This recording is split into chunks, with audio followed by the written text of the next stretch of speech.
ಆದಿತ್ಯನ ಹಟ್ಟಹಾಸವನ್ನು ಮಟ್ಟ ಹಾಕಿದ ಸಾಹಸಿ. ಆತಳ ವಿತಳ ಸುತಳ ರಸಾತಳ ತಳಾತಳ ಮಹಾತಳ ಪಾತಾಳಗಳನ್ನು ಪಾದದಡಿಯಲ್ಲಿ ತುಳಿದಿಟ್ಟ ಪರಾಕ್ರಮಶಾಲಿ.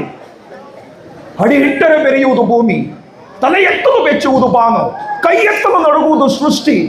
ಚತುರ್ಮುಖನ ಸೃಷ್ಟಿಯೇ ನನ್ನ ಆಜ್ಞೆಯನ್ನು ಪಾಲಿಸುತ್ತಿರುವಾಗ ಯಕ್ಕಶ್ಚಿತ್ ನನ್ನ ಮಗ, ನಾ ಜನ್ಮ ಕೊಟ್ಟ ಮಗ, ನನ್ನ ವಂಶವನ್ನೇ ಬೆಳಗಬೇಕಾದ ನನ್ನ ಕುಮಾರ, ನನ್ನ ಆಶಾ ಜ್ಯೋತಿಯಿಂದ ಇಂದು ನನ್ನ ಮನಸ್ಸಿಗೆ ನೆಮ್ಮದಿ ಇಲ್ಲವೆಂದರೆ ಛೀ, ಇದೊಂದು ಬದುಕೆ, ಇದೊಂದು ಜನ್ಮವೇ, ಎಂತಹ ದುರ್ವಿಧಿ, ಇದೆಂತಹ ದುರ್ವಿಧಿ.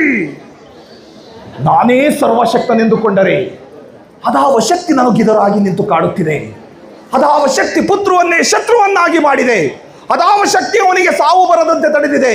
ಅದಾವ ಶಕ್ತಿ ನನಗೆ ಪ್ರತಿಜ್ಞೆ ಮಾಡಿ ತಲೆ ತಗ್ಗಿಸುವಂತೆ ಮಾಡಿದೆ. ಅವನೇ ಆ ನನ್ನ ಕುಲವೈರಿಯಾದ ಹರಿಯೇ ಇದಕ್ಕೆಲ್ಲ ಕಾರಣ.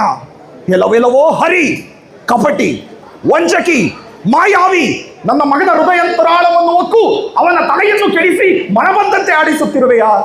ನಿನಗೆ ಪೌರುಷವಿದ್ದರೆ, ಪರಮ ಪುರುಷಾರ್ಥವನ್ನೇ ನೀನು ಆಗಿದ್ದರೆ ನನ್ನಂತಹ ನಿಜವಾದ ಗಂಡುಗಲಿಯೊಡನೆ ಹೋರಾಡು. ನಿನ್ನ ಉದರವನ್ನು ಬಗೆದು ನಿನ್ನ ಕರುಳುಗಳನ್ನ ಮಾಲೆ ಹಾಕಿಕೊಳ್ಳದಿದ್ದರೆ ನಾನು ಹಿರಣ್ಯಕಶಿಪುವೇ ಅಲ್ಲ, ನಾನು ಹಿರಣ್ಯಕಶಿಪುವೇ ಅಲ್ಲ, ನಾನು ಹಿರಣ್ಯಕಶಿಪುವೇ ಅಲ್ಲ.